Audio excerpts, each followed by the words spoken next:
Welcome to Ghostly. Is the Island of Dolls haunted? Ghostly is a podcast that comes out every other week. In each episode, we take a ghost story or paranormal event and look into its complete history. Rebecca then gives us evidence proving that the story is real, and my job is to debate those pieces of evidence and get you, the listener, prepared to vote on if it's real or not. If you haven't yet, please hit that subscribe button. And as always, we're your host. I'm Pat. And I'm Rebecca. What's been going on? It's summer and it's hot. Yeah, it's better now. I was just going to say, however, luckily, air conditioning is Air conditioning, back yes. at Casa de Rebecca. Oh, it's so much better. Yes. So, still staying inside a lot, But no, it's been nice. I took a few days off from work, so oh yeah, got some that's projects nice. done. How about for you? Got a couple projects done. Took a couple days off of work because of the holiday and everything, and it was nice. Although I still work when I'm not working, so they're always calling you. Yeah, I guess. Okay. I'm in need, All right, let's get into this. Do we have some listener mail? We do. All right. Well, I'm going to let you go first because I got something. What? Yeah. You have listener mail? You kind of ish. Okay. All right. Well, I'm going to go first. So this is a new listener called Christy P, what I'm going to call her. Oh, she's the one that had us do that test, right? Yeah. She emailed us wondering what our MBTI, which is the Myers-Briggs some test indicator. Wasn't that I don't know. Fermilab? This is it's a personality test, and it turns out that you and I are exactly the same. What are we? We are ENFPs. Oh, yeah. Sometimes ENFJ. Okay. Depending on the day. Wow, we are the same. Yeah. So you are a skeptic then, you're saying? No, actually, it's kind of odd that a skeptic would, I think, would have an N, to be honest. Let's just get into this. No, but I think it to me, I'd be surprised. It's interesting. That's all I'm going to say. Maybe someday we'll have a deeper conversation about it. But. Okay, all right. So thank you for that, Christy. But we're going to read your story here. So she says, so this is also kind of a shout out a little bit. Okay. She says, first, I enjoy your podcast. It makes my workday much more bearable. Aww. Thank you for the time and energy you both invest to making these recordings. Aww. I am definitely team believer. Sorry, Pat. Based on my own personal experiences. However, I am also very open-minded as to what ghosts are. Beings from another dimension, restless spirits, or just part of a larger Titan spiritual war? Oh, okay. I tend to lean towards the latter. Oh, okay. All right. So anyways, I thought that was kind of a fun shout out. She also says, I just finished listening to the exorcism episode. So new listener making her way through. And I very much related to David and his views and have also experienced some similar things. So if you're interested. David Vox Mullen. David right? Vox Mullen. Of the David Vox Mullen Show and EPH 612. Yes. And also an exorcist. Yes. So definitely, if you haven't listened to the interview with an exorcist episode, do so. Yeah. So she wanted to share a different story of something she experienced almost 20 years ago. Wow. All right. She says, I lived in my home state of Alabama at the time, Roll Tide, and my good friend from college lived in Virginia. She and I decided to meet in the middle and vacation in Gatlinburg. So I hopped online to book a cheap motel in Gatlinburg, which was normally no easy feat. However, I found us a room with a kitchenette for a very low rate. Later, I would find out why. Oh, okay. Yeah. Well, kitchenettes are always nice in your hotel. That's always a lesson, though. I don't know. When something's too cheap, too good to be true. Yeah. When we met, we made our way up to the room. We discovered it was a corner suite with a kitchen, sofa, fireplace, patio, and 2 queen beds. The price for this room was less than we would have paid for a regular motel room in Podunksville anywhere, USA, and unbelievable for a suite on the main drag in Gatlinburg. It was too good to be true. I've never been to Podunksville. Really? You've never been to Podunksville? No, have you? Yeah. I want to go to Pawnee. All right. I can't think of any characters from Parks and Rec, but All of them. Leslie Knope, Ron Swanson. Come on. Sorry. There's a million. I'm working on it. All right. So let me continue here. Upon entering the room, I immediately felt cold. It was April down south, not often too cold in the middle of the day. So I turned off the AC and we settled in, changed, and went out to start sightseeing, shopping, and doing typical vacation stuff. We returned to the room after dark to get some rest. It was ridiculously cold and I immediately felt uneasy. After going to bed, my friend fell fast asleep, evidently oblivious to the energy in the room. I didn't immediately think, oh, this place is haunted. I didn't really think too much about it at first. I am empathic and often feel random emotions, energy and uneasiness for no apparent reason. But I could not get to sleep. I could not get comfortable. I tossed and turned all night, but chalked it up to sleeping in a new environment. Come morning, I was tired and somewhat slow and grumpy. My friend had slept great, so I showered, downed some caffeine, and we went horseback riding. My horse got spooked for no reason and took off with me. A side note that just occurred to me. Anyway, after another full day, we returned to the room that night for our second of 3 scheduled nights. I was exhausted and so ready to sleep, but once again, it was freezing in the room and all I could do was toss and turn. I also remember hearing a rushing noise in my ears, like white noise. I had experienced that before, and it had me very uneasy at that point. Eventually, I moved to the sofa to see if I could sleep there, taking the comforter with me. I fell asleep fitfully and dreamed. So far what I'm getting is the room was cool and there was a white noise. This sounds like, my perfect sleeping environment. Well, I know she was uncomfortable. She Okay. felt uncomfortable. All right. In my dream, I remember vividly, I was in a completely white space. When I looked up, a large, burly, lumberjack-type man stood in front of me. Was it me? Hello. Whoa, what? Oh, well, I was just thinking of a lumberjack man. Okay. Anyways, he was wearing a flannel shirt and had a red beard. I didn't at all feel threatened by him. Quite the opposite, actually. I felt warm and safe. Then he pointed to his right with his right hand. When he did that, I woke up with a start and immediately with a loud intake of air. When I sat up and opened my eyes, I then saw the apparition of a very old man sitting at the dining table. And he was pointing to the patio door/window. I'm ashamed to admit that I immediately clenched my eyes shut and flung myself back down to the couch, covering my head with the comforter. Aww. I was terrified. Besides one isolated incident as a teenager, I had never seen anything paranormal. I had heard and felt things, but seeing something was a very different story. Anyway, I finally worked up the courage to walk over to the patio window and look out.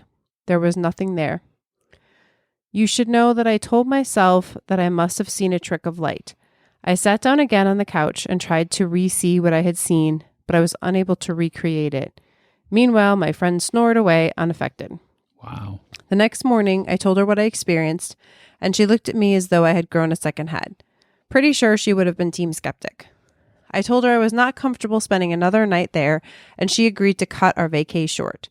We parted and drove home. It occurred to me afterwards that there was a reason I was able to get that room for half the price it should have cost. Had I not been so tired and freaked out, I might have asked the motel employee about it, but alas, I did not. On a possibly related side note, when I got home, I discovered that a very elderly man who had played a significant positive role in my teenage years had passed in the middle of the night previously. Wow. Maybe that was somebody coming to visit her. Maybe it wasn't really attached to the hotel room. Yeah, or the room kind of is a beacon for a portal. Things, a portal of some sort. Spooky. It is very spooky. Yeah. Well, thank you so much, Christy, for that story. Thank you, Christy. And thank you for having me take that test that Rebecca's been making fun of me about since. No, I haven't. It's good. I wouldn't make fun of you. We're the same. Yeah, but I am hashtag team But skeptic. you were supposed to be skeptic. That's true. Wait, I am skeptic. I'm not supposed to be. I mean, I'm skeptic light, but I'm skeptic. Yeah, there you go. All right. Well, I have something. Yeah, you that have I something received. for us. So this episode kind of came about because I got a DM, Okay. direct message on Twitter. For those that don't know Twitter terminology, The lingo. Yeah. And this person wants to stay anonymous. We're going to talk about this later. So they just said that they had gone to the Island of the Dolls and that they had something to tell me. And that's when they started DMing me. They said the boat we used to float down the river was literally attacked by a dirt devil. Whoa. And that started on land and then followed us over our boat. Our boat driver was terrified. He says he had never seen that. He also said he almost never goes to the island. What made it scary was that the boat driver was really scared. And they did include a picture of it. I do not know if we can include the picture. The picture that they sent us, it looks like a white humongous bed sheet, looks like a sheet. Yeah, like a double king size bed or something like that. And it's like almost like in a cylinder. Yeah, like a tornado ish kind of thing. So I looked this up because I was like, I've never heard of a dirt devil besides being like the vacuum cleaner dirt devil. Right. I found some references, and it was on the paranormalguide.com. Okay. I found this. It's Navajo folklore that there is a belief that Chinde is the ghost left behind after a person dies, or more specifically, it is their last breath that they take when they are alive. And it comes out as a ghost. And if people see this when they already have an illness, certain death is upon them. Whoa. It means that it's coming for them. Okay. They can get ghost sickness from this. But, so the Navajos had a very interesting way to combat this because in order for this to come about, you would have to speak the dead person's name. And that summoned them to the area. Summoned them. Okay. So when they suspected something like this happened, they suspected that there was going to be a dirt devil emerged, they would have them die in a field or an open area, maybe like a canal system. Okay. But I digress about that until later.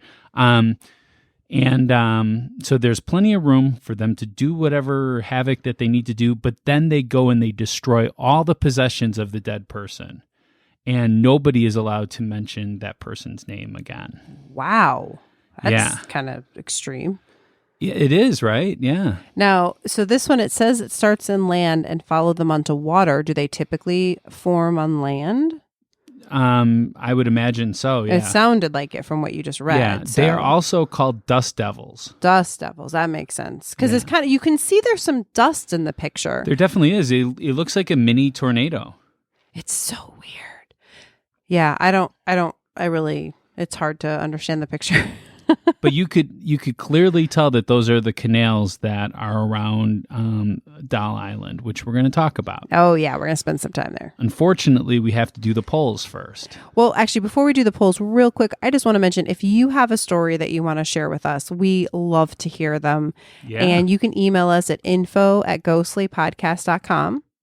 Or you can leave us a voicemail. Yeah. Super simple. Just call, tell us your story.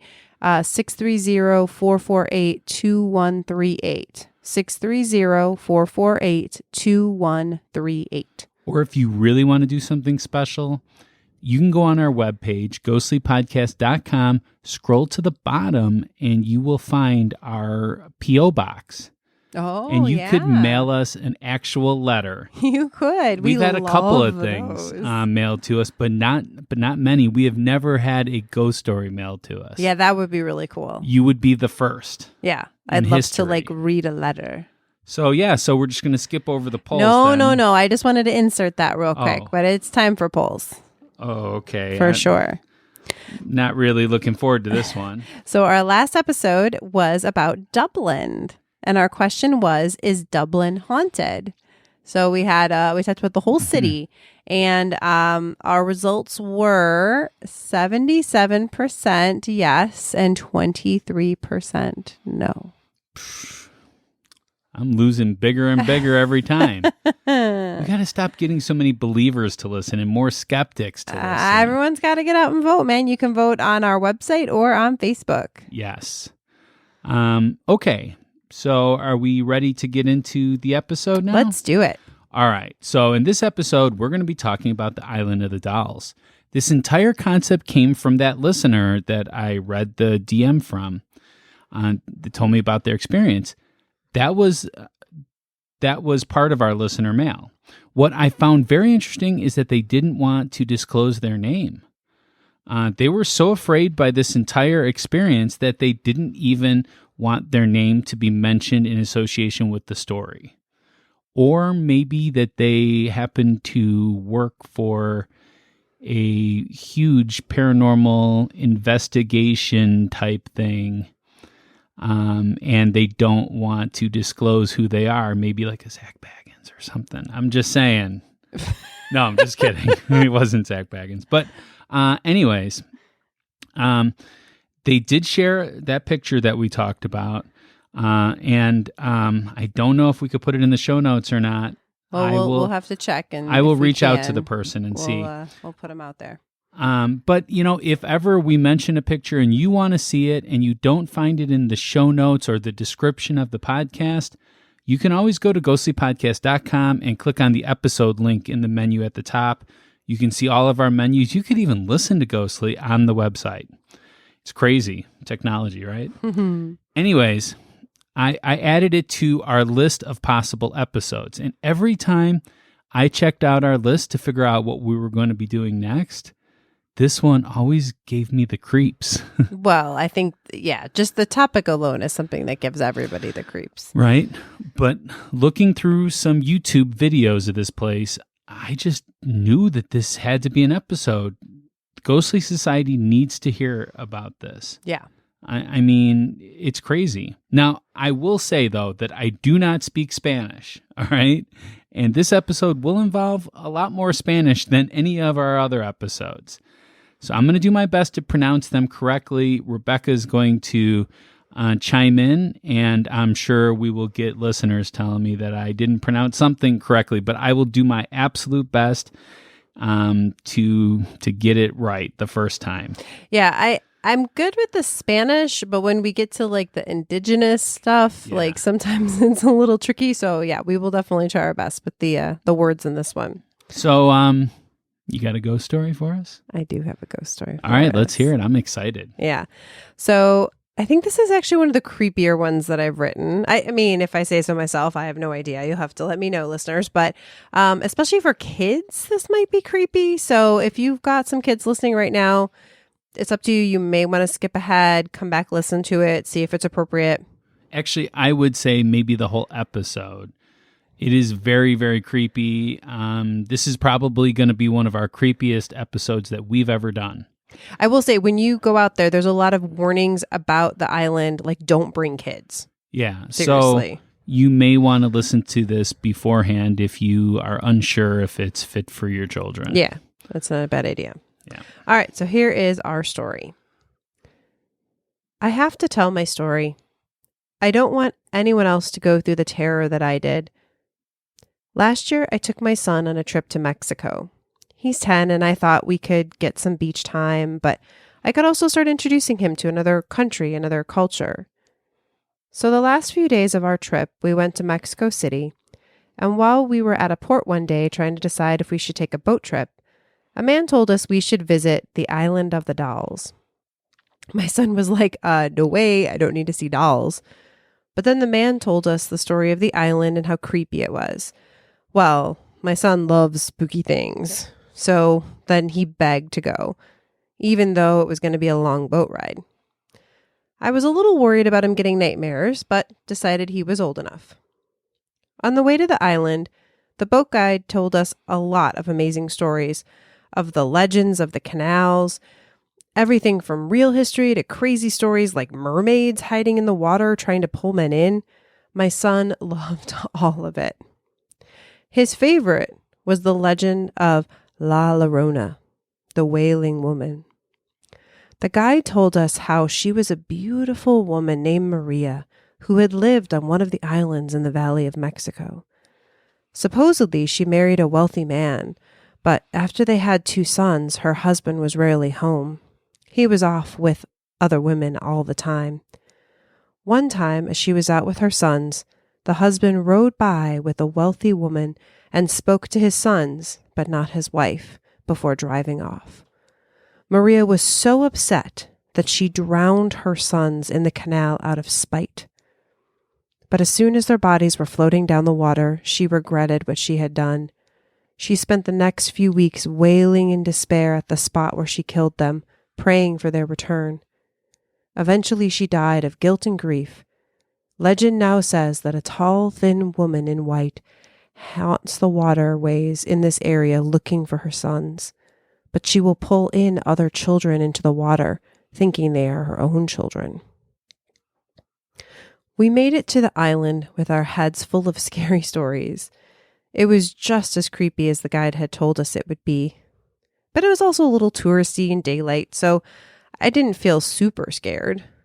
We walked all around the island taking pictures and videos while my son made up spooky stories for the creepiest of the dolls. At one point, we were by the water. I was taking pictures and my son was exploring. All of a sudden, he yelled, "I see her! There she is! La Llorona! She's coming closer!" I turned toward him thinking, oh boy, nightmares. I didn't see anything, but he was terrified and pointing out into the water. I decided to take some pictures of where he was pointing. I guess I was thinking I could show them to him later, to show him that there was nothing there. In the meantime, he made it to me and I did my best to calm him down, telling him that there was nothing there. We decided to leave after this, though. He was convinced she was coming for him. That night in the hotel, I started to go through my pictures from the day. I was hoping to find some good ones to show him in case he had trouble sleeping. However, what I found was terrifying. In the photos I was taking all afternoon, I saw sprinkled throughout a weird light, an odd shape that kept appearing in the corner. Not every photo, but enough to be odd. And then when I got to the photos I took by the water, I saw her. A long, tall, white glowing figure out in the water, floating. She was looking right at my son. Don't take children to this island. I'm not sure if it's even safe for adults, but I didn't see anything, so I guess maybe it is. But children? I've never believed in things like this, but those pictures are more proof than I need to know that I came close to losing my son that day in the canal. All anyone would have said is that he slipped and fell in. Heck, I would have thought that too, if it wasn't for the photos. Wow. Yeah, that's a good story. Thanks. How much of it is based on anything? Well, the legend of La Llorona is very true.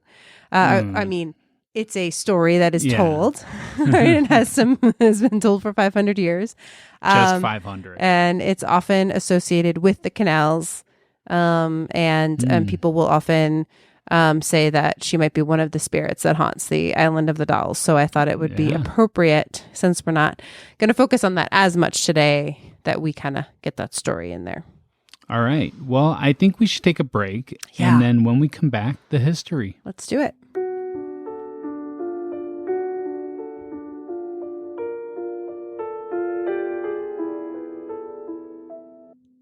So here at Ghostly, we have a new sponsor, Sinister Coffee and Creamery. Yeah, Sinister Coffee and Creamery is a shop in Portland owned by an amazing couple, Kelly and Michelle, who are also super into the paranormal and do their own investigations in addition to making amazing coffee. What's really cool is that they pick their coffee names to give insight into the deeper meaning behind supernatural and paranormal terminology. Our favorite blend is Apparition. It's a medium roast with delicious chocolate notes. And Ghostly listeners get 10% off when they use the code GHOSTLY10 on their order at sinistercoffeeandcreamery.com. And that will be in our show notes, too. It will. So order some today and enjoy a little ghost with your coffee.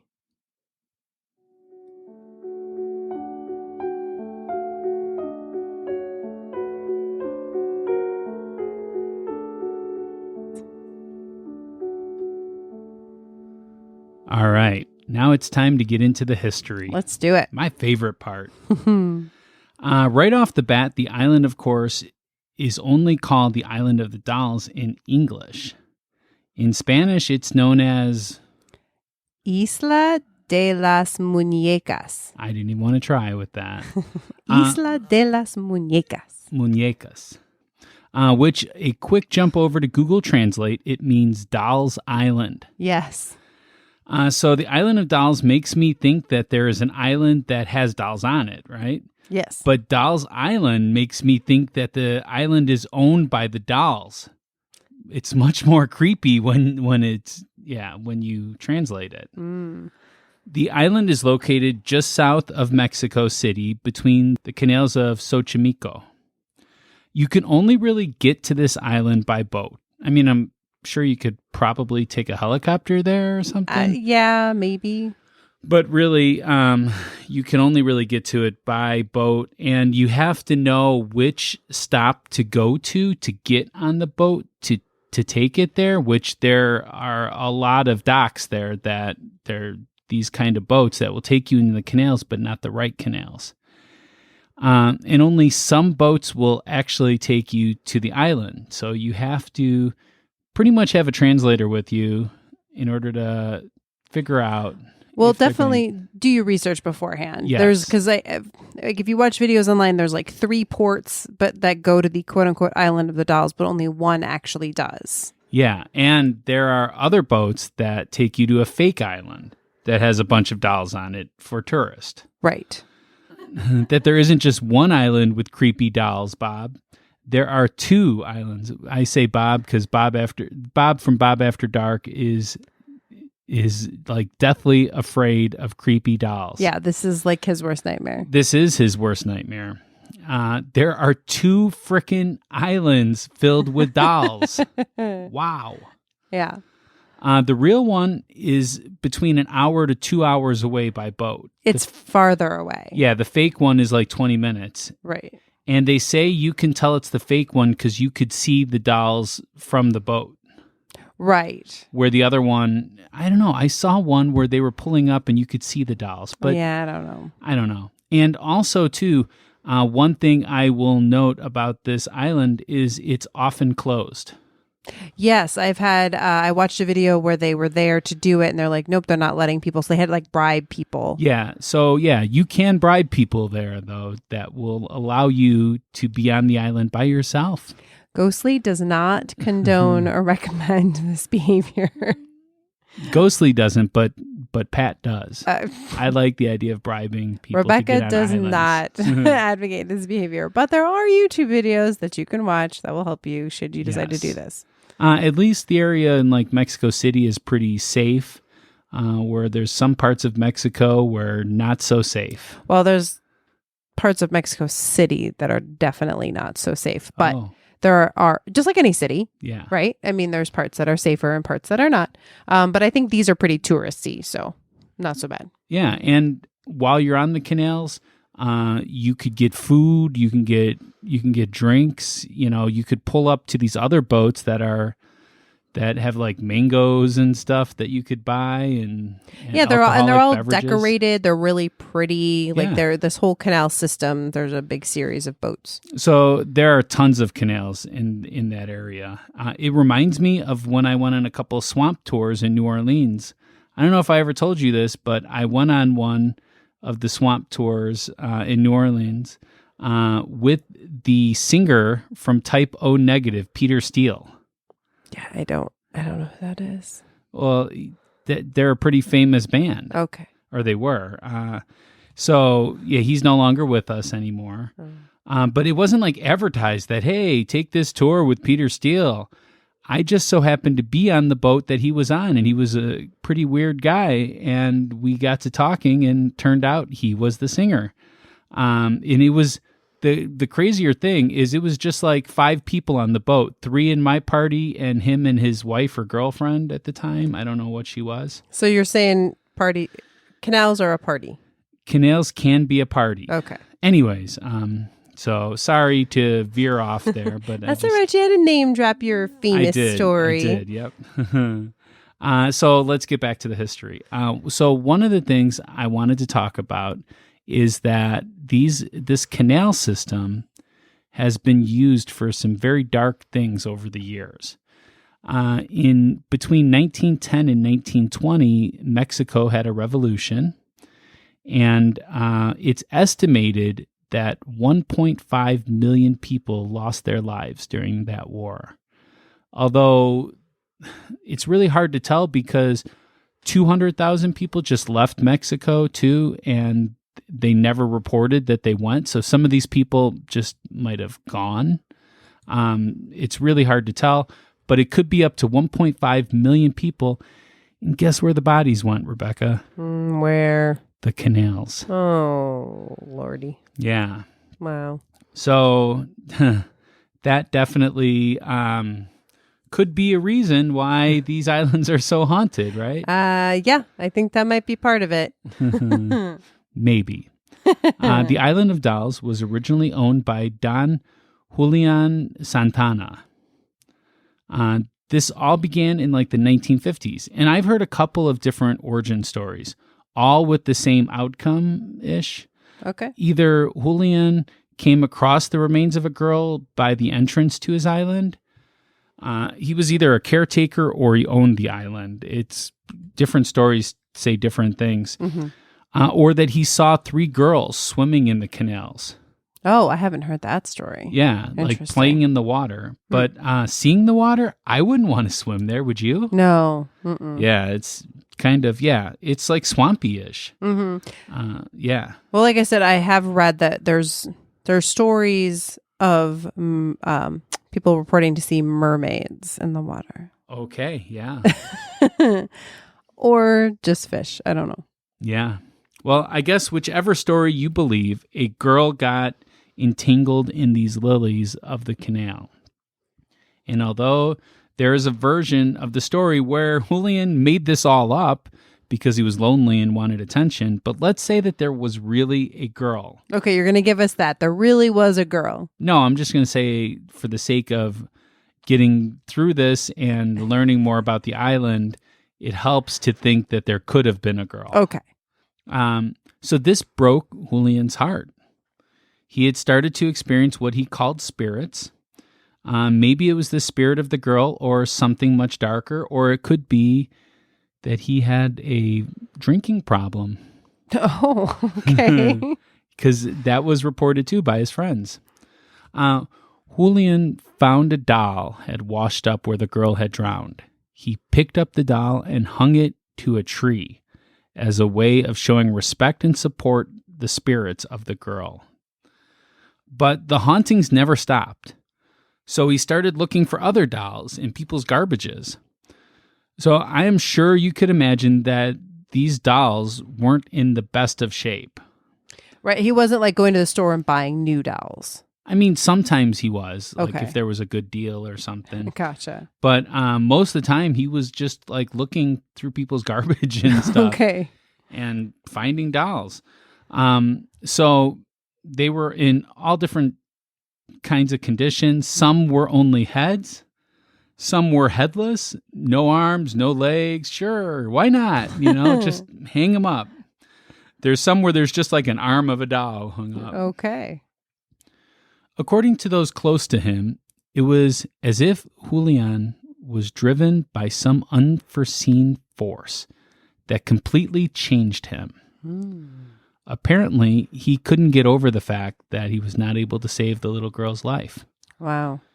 Here's where things get even more weird. Okay. After 50 years, in the year 2001, he had been collecting dolls and hanging them on the island this whole time, for 50 years. Julian was then found dead, drowned in some would say the same exact spot where the girl had drowned. Wow. He is believed to have been viciously murdered by his dolls. Oh, okay. Or he could have drank himself to death. There's two different stories with that. Gotcha. So since his death, and before it as well, visitors were coming to the island and bringing dolls. This island now has what appears to be thousands of dolls. At least hundreds, right? Yeah, I would. Oh, easily. I would say at least 1,000 more. Yeah, and they were in various forms, as I said. The original doll that Julian found is still on the island in a shed-like structure with a picture of him close by. It's like a shrine almost. Mm-hmm. Soulless eyes follow visitors as they visit the small island, which is actually a floating garden. Oh, okay. So that's what I got for the history. Question for you. Who found his body? I don't know. Oh, I think it was his nephew. I just wondered. That's what I had read. But well, that's one of the stories that his nephew found. That's true. So it couldn't be. I know he runs the island now. The nephew does. So. Yes, and he's the one that talks about the three girls. Oh, okay, okay. So there's been different accounts. Okay. On the actual webpage for how do you say it? Isla de las Muñecas. On that website, if you do a search for that, you will find it. They claim the story of the one girl. Okay, okay. So it's really weird. It is weird. Now, I saw a video of what I believe was him. There was a woman that came to the island. I mean, it was definitely an Julian? older... Yeah, and it was Julian himself. Yeah. And she basically was like, this is the weirdest thing ever. That's all she kept saying is like, this is so weird. This is so weird. And he basically was like, yep, these are spirits. And she's like, he loves these things. I am super creeped out, but he like loves these dolls. And he like would put, at least back then, his favorite doll was one that had little sunglasses on it, and he would like make hats for them and like different things. I don't know. This is a video that I found. I'll definitely link to it. But well, in the one video where the people bribed their way on the island, so they're the only people on the island, there's like a shrine to him up there, and in front of that shrine, there's what looks like to be like the top of like a fountain, like a bird bath. And in there is just a bunch of money. Oh. And what struck me as weird is that they closed the island. You would think they would have taken out the money and put it in the bank or whatever they were going to do with it. Yeah, why would but you no, just leave that? it was still there. Weird. Yeah, I don't know. Huh. It's definitely an odd place. Definitely. Odd place to get to, odd place to be. Would you say that it's pretty creepy? Yes. How about spooky? Yes. Yeah, I would say both of those things.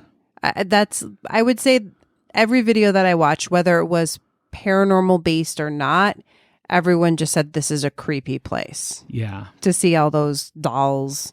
I mean, I think dolls in general creep us out. I don't know. Especially Bob. Especially Bob.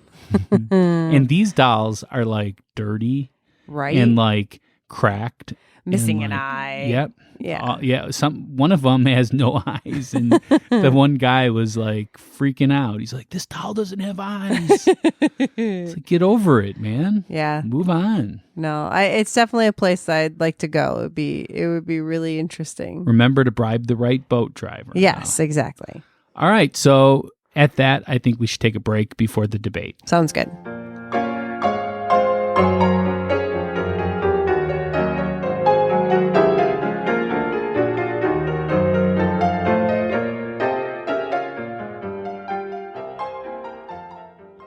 Hey listeners, did you know there's a way to share with the world whether you're hashtag team believer or hashtag team skeptic, or for those who need it, hashtag team the middle?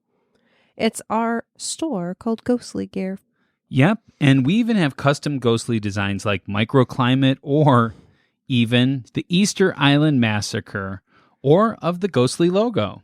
Just visit our Ghostly Gear store right on ghostlypodcast.com to order your t-shirt, hoodie, mug, mask, whatever. Okay. I think we got it. They just need to visit ghostlypodcast.com and click on Ghostly Gear to order right on the website and send us any ideas that you have for new merch. Exactly. Order your merch today and send us a pic of you in your ghostly gear.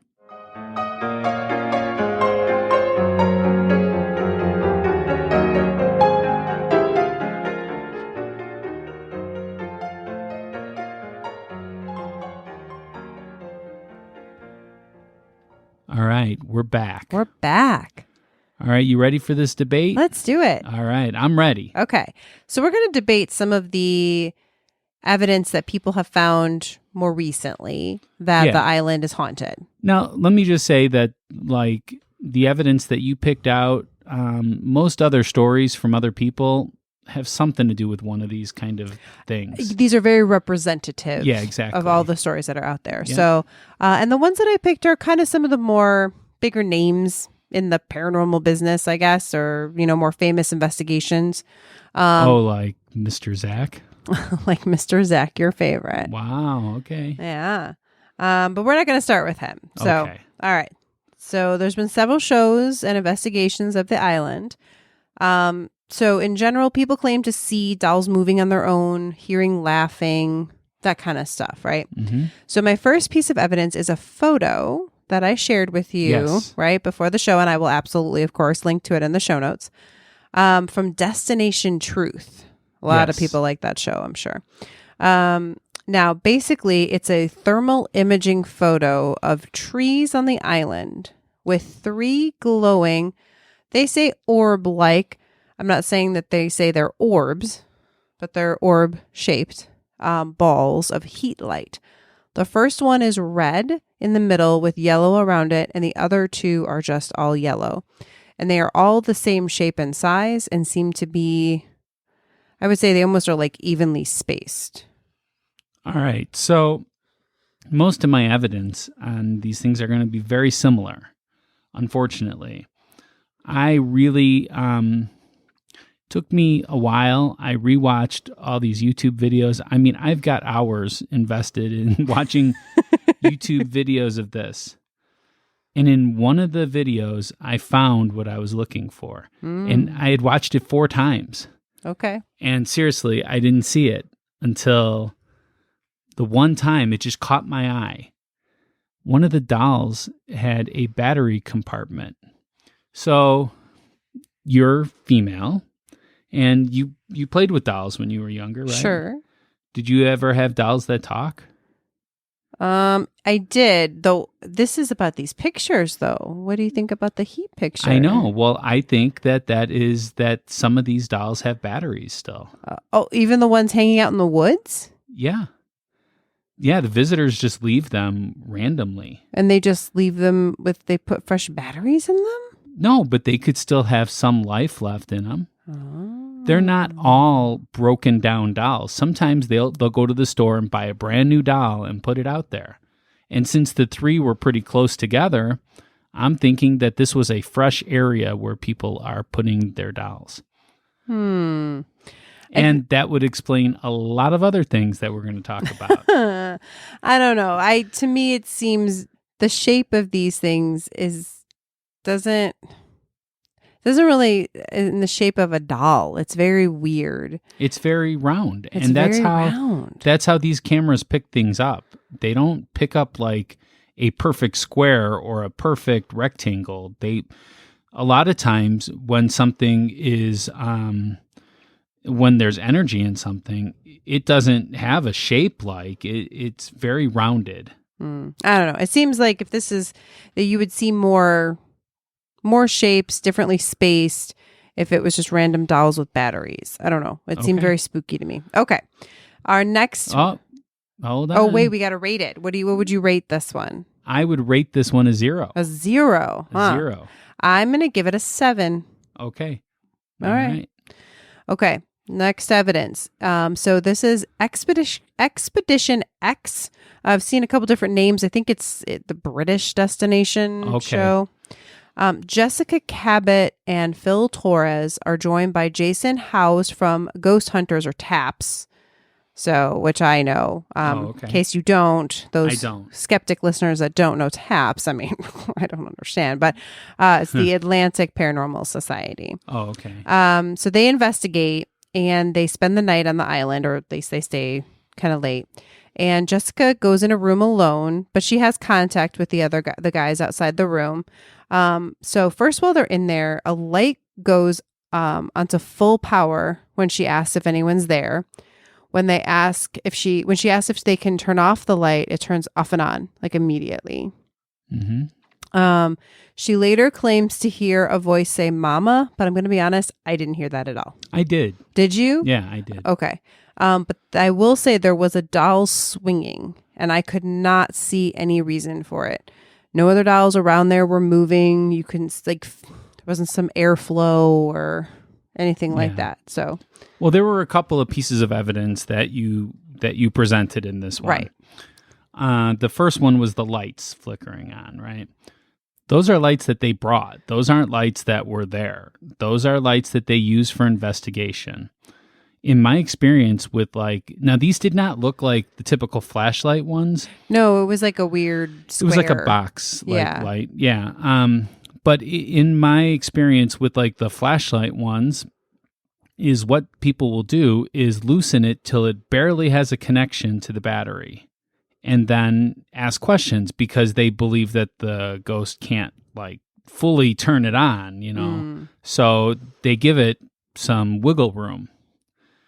That's, the first piece of evidence. Can I just say really quick? I'm actually going to say I somewhat agree with you in that, to me, the light evidence is not that persuasive, especially because what happens is they switch out the light. Yeah. They take out that light. They're like, well, maybe it's broken. And they give her another light and nothing happens with that light. Well, and also, too, they are watching her on the cameras. They are very close by because she freaks out and they meet up in a second. Yeah. So these kind of shows, right? What would happen these shows, they never get to a destination where they're like, we didn't have anything happen to us. There's always something that happens to them. I remember, and this made me think about Geraldo Rivera. Mm-hmm. When he, the people in Chicagoland area that are over 40 will know of this story because it was a big thing. So he took over PBS for 6 hours. I swear it was forever. And he was going into the vaults of El Capone. All right. So he had found some underground spot where he was going into the vaults, right? And they dug and they had to blast these doors, and there's commercials all the time, and you're waiting for hours and hours. And in between was great, though. They talked about the history of Al Capone and all this stuff. What was interesting, though, is when he got into the vault expecting to find some lost treasure or something or bones of people, they found 2 beer bottles that were empty. Wow. So nothing. Ever since then, I have never seen an investigation that's been televised where they didn't find something. Well, except that these are not live shows. This was on the Discovery UK. Right. It was filmed for their show. But I mean, if they did ever go investigate something and didn't find anything, then they wouldn't use that in a show. Well, but every episode they find something. They always find something. I really just, I doubt that to begin with. So I would not put it past them to have turned on and off the light just for this particular thing. So I'm just talking about the light there. Okay. Then to move on to the doll that moved. Yes. That's the thing I'm curious about. And then I'm going to talk about the mama. Okay. So the doll that moved, I watched this several times. First of all, I could not see it moving. Second of all, so they claimed it moved. She did, at least. She was also in the most dimly lit room because it was just lit by this box so they can get their special effect of the lights going off. They are held on by wire. They're not nailed to the wall. those dolls are held on by wire. Yeah, they string the dolls across the room. Yes, and there's like hundreds of these dolls. Yes. First of all, I'm not sure that the doll moved, but if the doll moved, I don't think it would have taken much to have that doll move.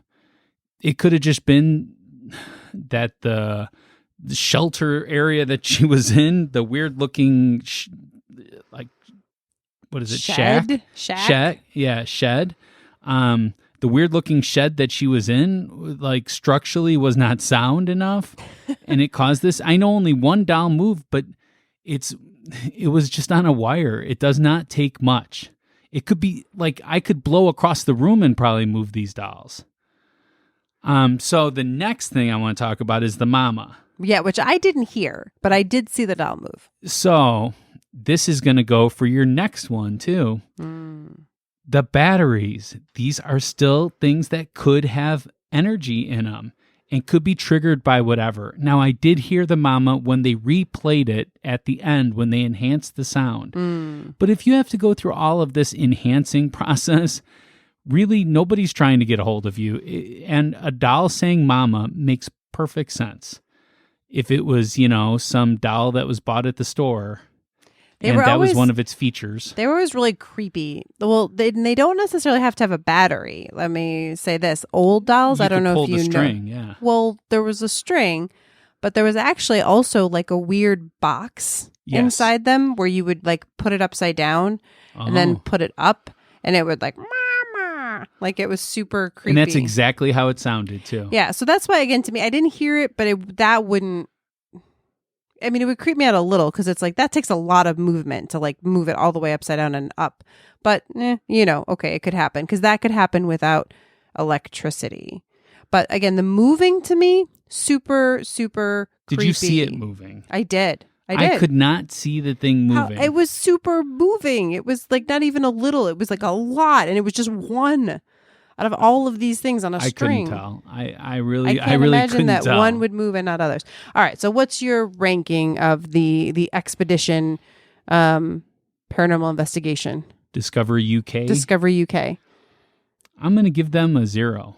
Wow, you are not going for this today. No, I'm not. This is all like, my thing is, if there could be a scientific explanation, that is probably more accurate than going to something that is paranormal that's never been proven. Okay, I'm going to give this one also a 7. Wow. Yeah, I find it was really creepy, but it doesn't like a couple of the things were not as convincing for me. Okay, but you could believe that something was up with the light, that it might have been some trickery. No, I don't think there was trickery. Oh, I think I think there was trickery. So they were like, hey, this light could be malfunctioning, so let's take it out of the equation. And they gave her like a lantern. Yeah. And nothing happened to the lantern. But I'm just thinking, if you really wanted to make this spooky, how easy would this be to flick a light switch on and off and to shoot a spitball at a doll to get it to move around? Spitball. I mean, seriously, how difficult would this be to spoof? I don't know. It's do hard you to think tell. that this defies nature and physics? I don't know. The one doll moving seems really creepy to me. But it could be that they are trying to trick you. I'm making him speechless, guys. He's struggling. All right. All right. You want the last one? I do, yes. Okay. So our last one is from everyone's favorite Ghost Adventures. Oh, that's that Zach Baggins. Zach right? Baggins. Okay. Now, I'm going to be honest. I don't always find their stuff convincing, but this one, watching the video, was actually one of the creepiest things. So they didn't have a lot happen while they were there. But at one point, they were inside that same area where Jessica was, that shack kind of thing. When Zach goes to bring out Harold. Now, for those that are interested in haunted dolls, right? Now, like Bob. There's a lot of creepy dolls out there. Yeah. And there's one that shall not be named that Bob's actually talked about that I'm not even mentioning. But Harold is also a freaky doll. Why aren't we mentioning that? Because he's so terrifying. He's so terrifying. I don't know which doll you're talking about. Not Annabelle. No, right? not Annabelle. Okay, whatever. Okay, what his name? Okay, I'm not gonna. No, You were just about to say it. that's scary. He knows if you talk about him. I'm not talking about. He knows. Bob knows if you're talking about the Well, doll. actually, the doll's name is a form of Bob. All right, that's all I'll say. Robert. But this is Harold, and Okay. Harold is also one of the world's creepiest dolls.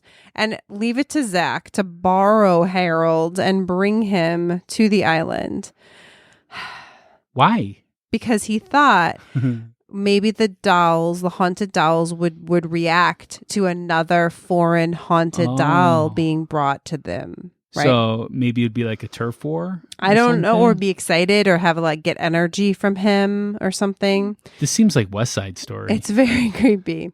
So definitely something that we could do a future episode on if I'm brave enough. But anyways, so it's really weird. They hadn't had anything happen.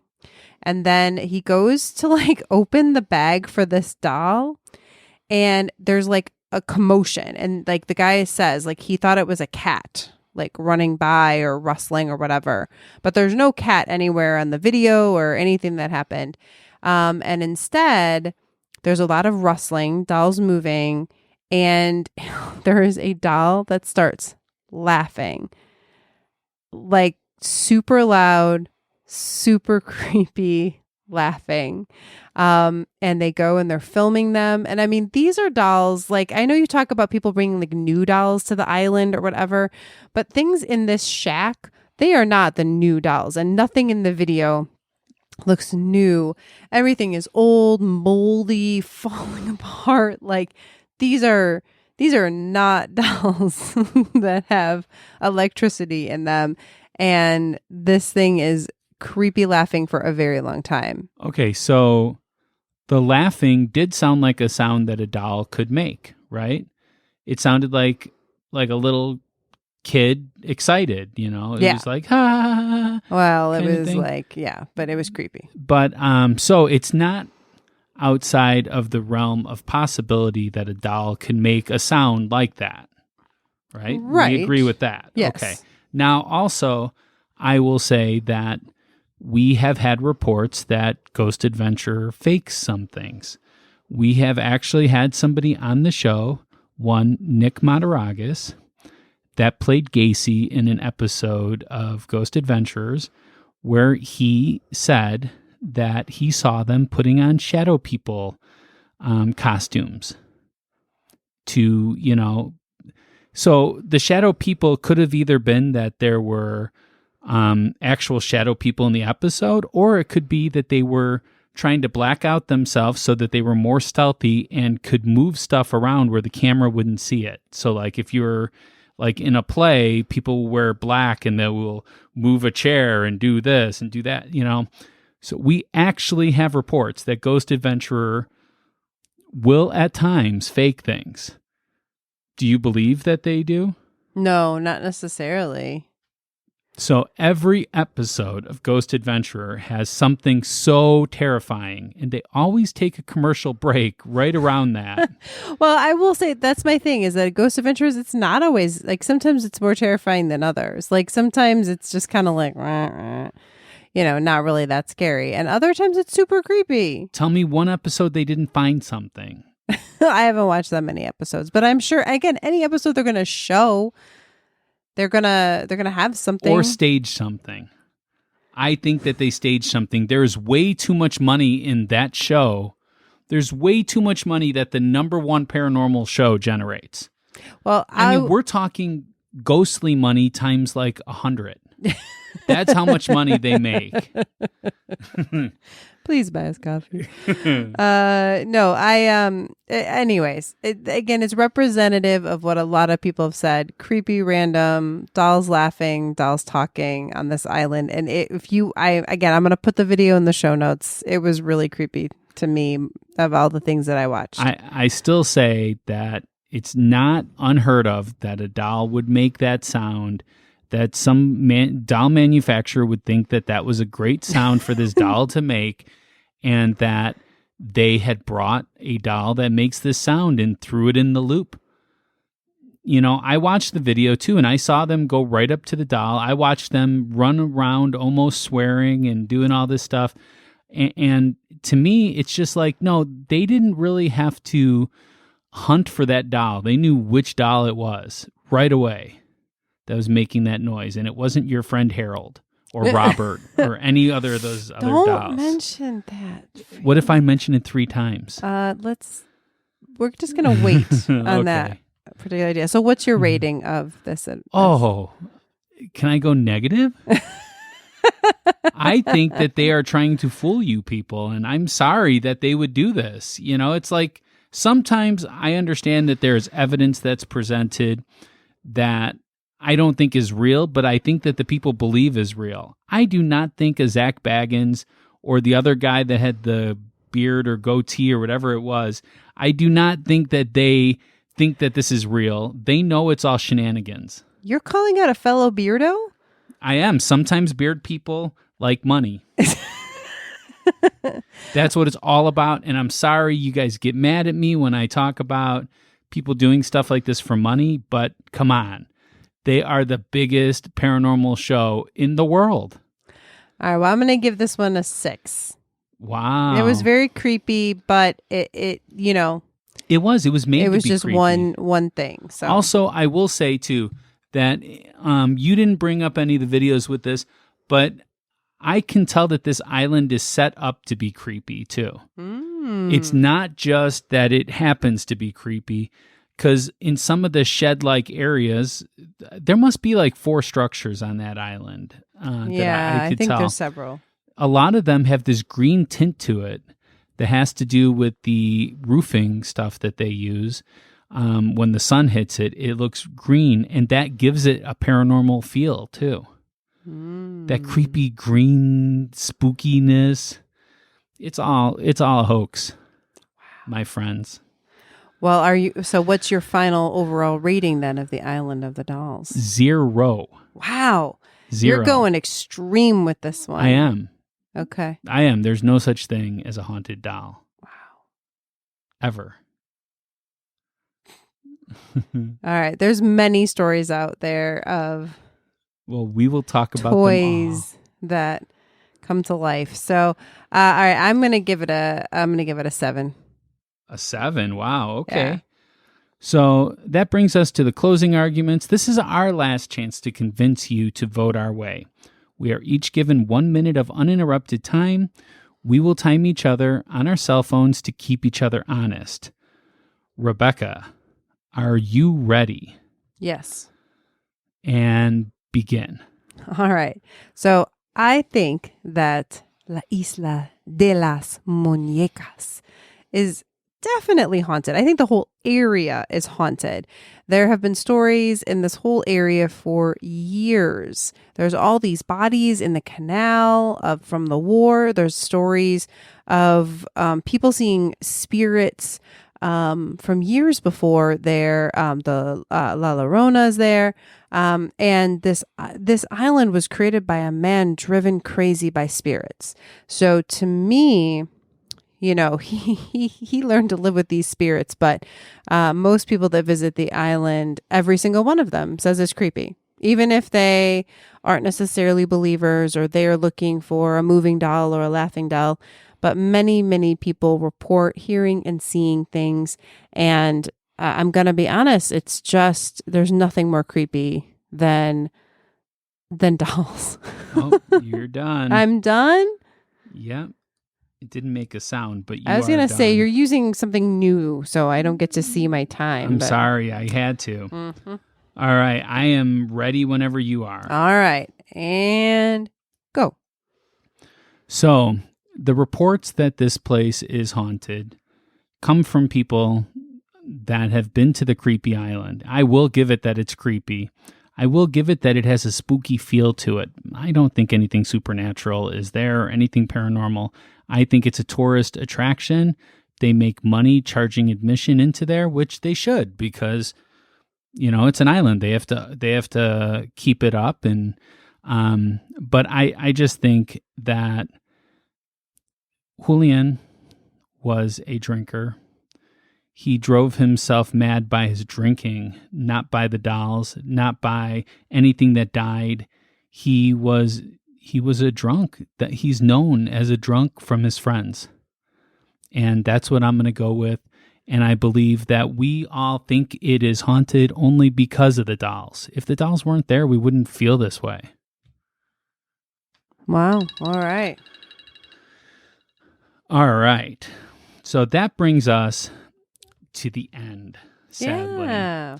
I want to thank you so much for listening. Make sure that you tell a friend about it, as word of mouth is our best form of advertising. Really exciting. We will be talking about Bloody Mary on the next episode that comes out on July 22nd. Yes. How many times do you have to say Bloody Mary in front of the mirror? 3. 10 times? 3 times? 3 times. Do you have a mirror here right now? Nope. Thank goodness. Bloody Mary, Bloody Mary, Bloody Mary, Bloody Mary, Bloody Mary, Bloody Mary, Bloody Mary. See, you've said it too many times, so I think that discounts it. Oh, okay. Well, on the episode, I am going to take a handy cam, a handheld recorder, into the bathroom with me, where I will turn off the lights and light a candle, right? That's what you're supposed to do? I don't know I will follow all the rules. Okay. To get Bloody Mary to come on the show. Wow. As a guest. Well, I'm excited about this episode. I'm gonna be interested to talk about it. You got some personal stories. We're gonna have some fun with Bloody Mary. All right. Maybe we'll drink a couple Bloody Marys instead of coffee then. I don't drink. But anyways, until next time, stay ghostly. Bye.